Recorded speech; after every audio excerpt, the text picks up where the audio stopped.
ఇప్పుడు ఏం చేద్దాం? మమ్మీ వచ్చిందనుకుంటా. అన్నయ్య, వదిన గురించి ఎలా చెప్తావు? హారిక, నువ్వు రూమ్కి వెళ్ళు. గీత, నువ్వు పని చేసుకో. మమ్మీతో నేను మెల్లిగా మాట్లాడతా.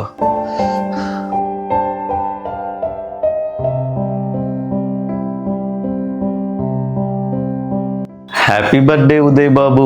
Thank you mummy. లోపలికి రా. ఉదయ్ బాబు, టైంకి తినట్లేదా? చూడు ఎలా చిక్కిపోయావో. మమ్మీ, ఏం మాట్లాడుతున్నావు? టైంకి తింటున్నా, బయట ఫుడ్ మానేసా. ఓ, ఫుడ్డే తింటున్నా. నీకు వంట రాదు కదా? ఇంట్లో ఎంత రుచికరంగా చేసినా బయటికి వెళ్ళే తినేవాడివి. గీత ఉంది కదా, నాకు ఏది కావాలంటే అది చేసి పెడుతుంది. నచ్చినట్టు చేస్తుంది. అదిగో వచ్చేసింది. ఎవరి అమ్మాయి? మమ్మీ, గీత పనమ్మాయి. ఓ, పనమ్మాయా? నమస్తే ఆంటీ. నమస్తే. ఉదయ్ బాబు, అమ్మ మీద ప్రేమ తగ్గిపోయింది కదా? ఏంటి మమ్మీ నువ్వు, నీ మీద ప్రేమ ఎలా తగ్గుతుంది? అయినా అలెందుకు మాట్లాడుతున్నావు? నేను నీ కోసం ఊరు నుండి ఎంతో ప్రేమగా షర్ట్ పంపిస్తే నువ్వు ఈ షర్ట్ వేసుకున్నావు. నాకన్నా నీకు ఇష్టమైన వాళ్ళు ఇంకెవరో ఉన్నారనుకుంటా.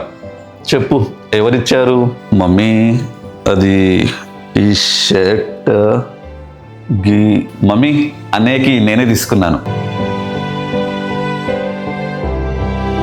అవును మమ్మీ, అన్నా చెల్లెలిద్దరికి ఒకరి మీద ఒకరికి ప్రేమ ఎక్కువే కదా. అమ్మాయి, నీ పేరేం చెప్పావు? గీత కదా. నువ్వు వంట బాగా చేస్తావంట కదా? మా అబ్బాయి చెప్పాడు. నేను ఎంత బాగా చేసినా ఎప్పుడు బయటికి వెళ్ళే తినేవాడు. మా అబ్బాయికి పెళ్ళయ్యాక నిన్ను వంట మనిషిగా పెడతాను. చేస్తావు కదా?